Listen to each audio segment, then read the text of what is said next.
खाटू श्याम हारे के सहारे की कहानी ये सिर्फ एक शीर्षक नहीं है, बल्कि उन करोड़ों लोगों के विश्वास की आवाज है जो जिंदगी की लड़ाई में कहीं ना कहीं खुद को हारा हुआ महसूस करते हैं। लेकिन सवाल ये उठता है कि आखिर एक महान योद्धा एक पूज्य देवता कैसे बन गया। चलिए आज इसी रहस्यमयी और प्रेरणा देने वाले सफर को करीब से समझते हैं। तो हमारी कहानी की शुरुआत होती है राजस्थान की धरती से, जहां करोड़ों श्रद्धालु एक ऐसे देवता को पूजते हैं जिन्हें हारे का सहारा कहा जाता है। जरा सोचिए, एक ऐसा नाम जो अपने आप में एक बहुत बड़ा वादा है, उन लोगों के लिए उम्मीद की एक आखिरी किरण जो शायद सब कुछ हार चुके हैं। तो चलिए कहानी की गहराइयों में चलते हैं। हमारा पहला पड़ाव हारे का सहारा, खाटू श्याम।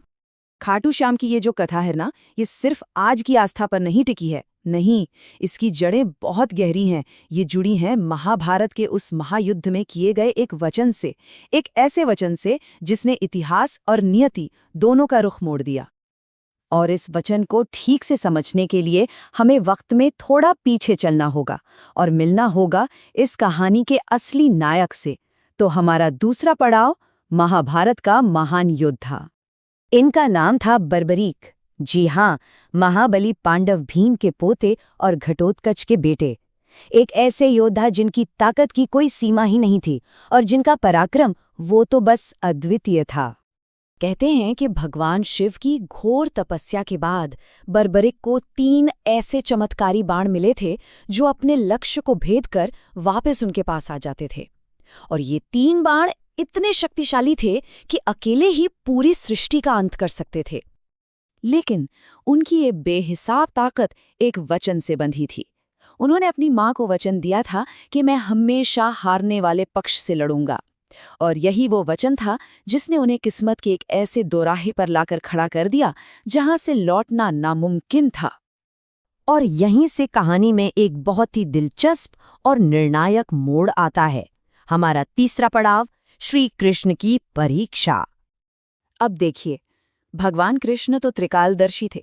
वो युद्ध का नतीजा जानते थे।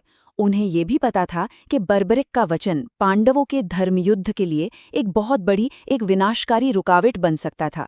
अगर बर्बरिक हारते हुए कौरवों के साथ जा मिलते तो धर्म की जीत असंभव हो जाती।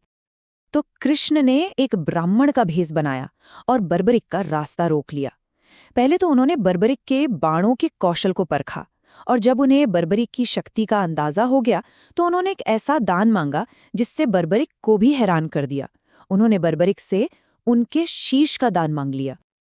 इस एक मांग ने सब कुछ बदल कर रख दिया। और यहीं से शुरू होता है हमारा चौथा पड़ाव, शीश का अद्भुत दान। बर्बरिक तुरंत समझ गए।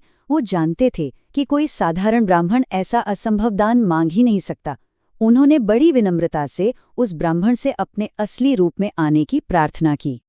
और जैसे ही श्री कृष्ण अपने दिव्य रूप में प्रकट हुए, बर्बरिक ने एक पल की भी देरी नहीं की। उन्होंने धर्म की रक्षा के लिए अपना शीश दान कर दिया। इस महान बलिदान को देखकर कृष्ण ने उन्हें वरदान दिया, कलयुग में तुम मेरे ही नाम श्याम से पूजे जाओगे। तुम हारे का सहारा बनोगे और तुम्हारा ये शीश हमेशा हमेशा के लिए पूजनीय होगा। और बस इस तरह एक महान योद्धा देवता बन गया। कहते हैं महाभारत काल में उनके शीश ने पूरा युद्ध अपनी आंखों से देखा। फिर सदियां बीत गईं और मध्यकाल में वही पवित्र शीश राजस्थान के खाटू गांव में धरती से दोबारा प्रकट हुआ। सन 1027 में वहां पहला मंदिर बना और 1720 में उसे वो भव्य रूप मिला जो हम आज देखते हैं।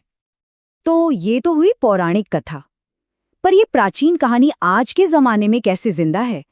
ये सवाल हमें हमारे आखिरी पड़ाव पर ले आता है, आस्था और चमत्कार आज।